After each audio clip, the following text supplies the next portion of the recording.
సంఖ్యాశాస్త్ర ప్రకారం 8 అనేటువంటిది శని భగవానుడికి సంబంధించినటువంటిది. శని ఎవరు?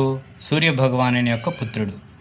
మీరు ఆంగ్ల సంవత్సరం ప్రకారం ఏ నెలలో అయినా సరే 8 కానీ 17 కానీ 26 తేదీలో కనుక పుట్టినట్టయితే మీకు ఈ 8 అనేటువంటిది బర్త్ నెంబర్గా చెప్పబడుతుంది. అంటే శని భగవానుడు. విచిత్రం చూడండి, శని భగవానుని యొక్క తండ్రి ఎవరు? సూర్య భగవానుడు. అయితే వారం మొదటంలో ఆదివారానికి అధిపతి అయినటువంటి సూర్యుడికి కాగా చివరి వారం అయినటువంటి శనివారం శని ఆధిపత్యంతో ఉన్నటువంటిది.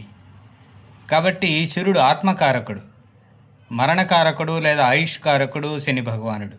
కాబట్టి ఇటువంటి శనికి సంబంధించినటువంటి నంబరు సాముద్రిక సంఖ్యాశాస్త్రం ప్రకారం 8 అవుతుంది. ఈ 8 సంఖ్య కలిగినటువంటి వాళ్ళు ఎలా ఉంటారు అంటే భుజాలు విశాలంగా ఉంటాయి, కాళ్ళు చిన్నవిగా ఉంటాయి, నేత్రాలు ప్రకాశవంతంగా ఉంటాయి.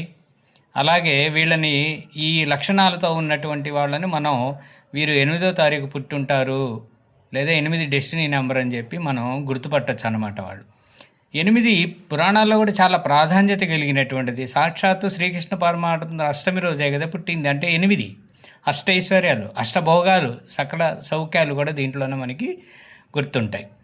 ఈ 8 ఉన్నటువంటి సంఖ్య ఉన్నటువంటి వారు యొక్క లక్షణాలు కనుక మనం గమనించినట్టయితే వీరితో శత్రుత్వమైన స్నేహమైన జీవితాంతం ఉంటుంది. వాళ్ళు మర్చిపోరు.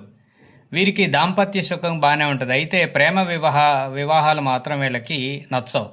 వీళ్ళు స్వతంత్ర వృత్తి కంటే కూడా సేవకా వృత్తిలో ఎక్కువగా రాణిస్తూ ఉంటారు. ఇంకా అనేక విషయాలు మనం ముందు వీడియోలో తెలుసుకోవడానికి ప్రయత్నం చేద్దాం.